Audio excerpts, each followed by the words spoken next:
Okay, I'm re-uploading this video. This is a part 3 of wrestlers, the best wrestlers to never be world heavyweight champion.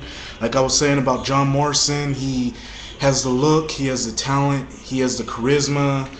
He's a very good in-ring worker, and it's just a shame that this man hasn't got a world title run, but hopefully he'll get a run when hopefully he'll get a title run on SmackDown, as he got drafted to SmackDown. If you see my video about the draft, where I talked about the draft and everything, hopefully it works out for him and he'll become world champion on SmackDown.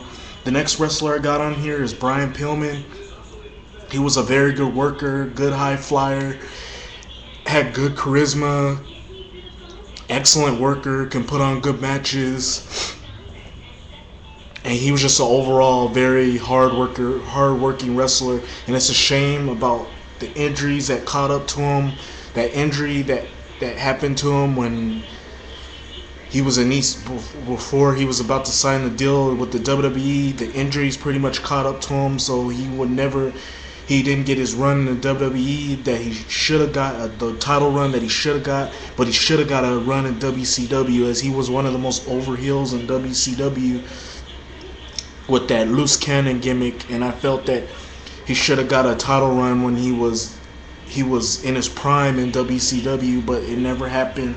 So we're only reduced to remembering him for being a light heavyweight champion, a very good wrestler, and a very good family man. The next wrestler I got on here is the Big Boss Man, Ray Treller. This guy was a good wrestler for his size. He could put on good matches. He was very athletic for a big guy for his size. He was an excellent worker, and it's a shame that he didn't get a title run towards the part of the 90s, to the early part of the 90s, as I would have felt he would have made a really good champion, and it would have been something fresh and something unique had they given him a 2-3 month title reign. But that never was the case, and we were stuck with Ultimate Warrior as champion and Sergeant Slaughter, when this man could have been world champion at some point in his career.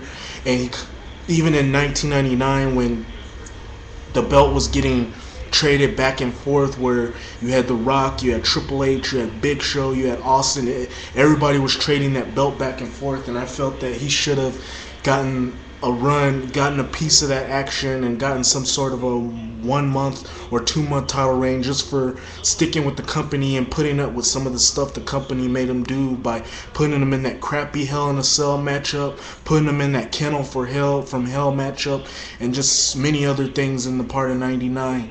I felt he should have at least got a run for just sticking it out through all that stuff. And the next person on here is Mr. Kennedy. He's a very good wrestler, and I feel he should be world champion at some point. But the problem with Mr. Kennedy, though, is the fact that he can never stay healthy. I mean, when they push him to a title run, it seems like things are gonna start moving smoothly and going good. But from the second it starts happening, boom, that's when he gets injured, and that's when plans start to fall down. And that's the problem with Mr. Kennedy, is the fact that the company has a lot of faith in him, but whenever the injuries and stuff start happening, that's when the faith kind of goes downhill, because they can't really have faith in a guy who really gets injured all the time. But let's see what happens with him on Raw, as he just got drafted to Raw, and he's being put in a mid-card feud when he returns. But let's see what happens after his U.S. title run on Raw. Let's see what the WWE does with him. Hopefully he gets that world title run that he so rightfully deserves, but I'm not sure he'll get it, because I feel it's a little too late for him. But it might happen. But let's hope and see. The next person on here is Matt Hardy. Very good wrestler, hard working. He can play both a face or a heel at either point. He can put on good matches. A high flyer, can tell a good story in all of his matches, and he's just an overall good wrestler with a lot of charisma and could cut real good promos. Although his promos before WrestleMania 25 were a bit questionable, because they weren't as good as promos as we're used to seeing from him, but still, this man can cut good promos, and he would be a good world heavyweight champion if he's given that opportunity. But we'll have to see and wait. We'll have to wait and see what happens on Raw, as the main event has pretty much been about Randy Orton, Batista, and Triple H. So let's hope he gets inserted into that mix and becomes world champion after putting up with some of the stuff that WWE has made him go through, and all the other, and staying with the company through all the hard times. And the next person on here is Bam Bam Bigelow, the Beast from the East. Probably, as Bret Hart put it in the Bret Hart DVD, probably one of the best big man wrestlers to ever wrestle in the square circle, and he's no exception, as he's very athletic for a big man. He can cut a good promo. He was just a very athletic wrestler, and he can always put on good matches, and a very hard worker.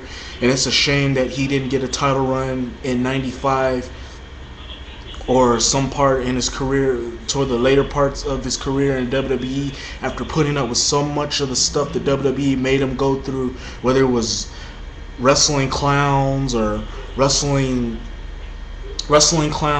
to be Hulk Hogan's buddy in playing second fiddle, or being one of Hulk Hogan's friends in the later part of the 80s, or jobbing to Lawrence Taylor at WrestleMania 11, which kind of hurted his credibility.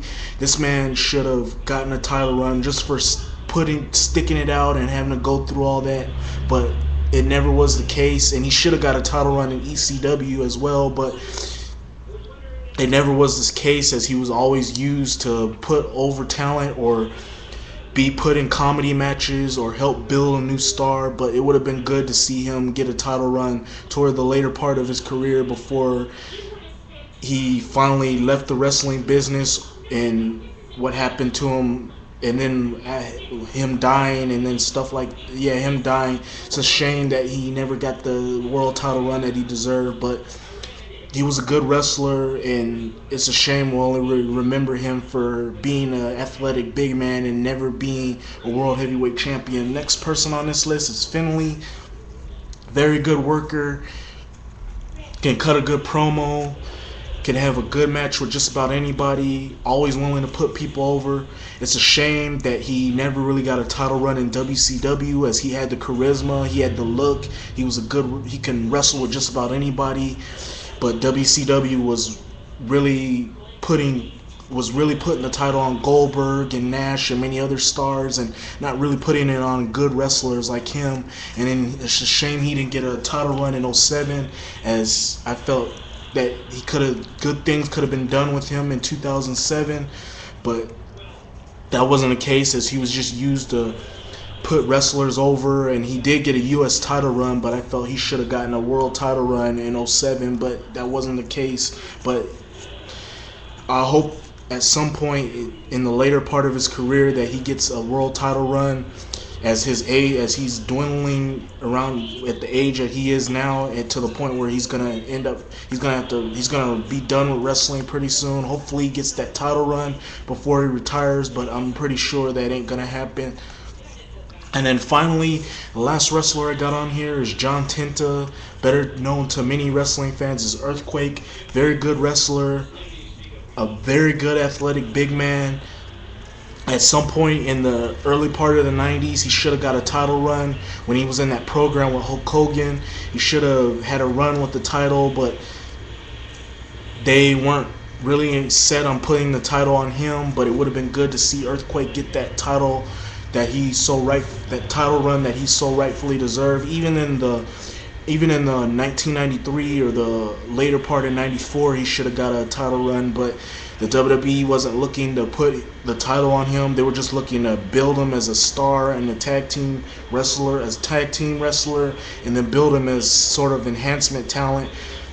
But build him as enhancement talent. But this guy should have and deserved a world title run, but but he never got it, and it's a shame. We're only remember him as being a part of the natural disasters and being the one to injure Hulk Hogan, send Hulk Hogan to the hospital, and being the one to injure the Ultimate Warrior kayfabe wise, and being part of the Odysseys as Golga. But this man was a really good wrestler and deserved a world title run.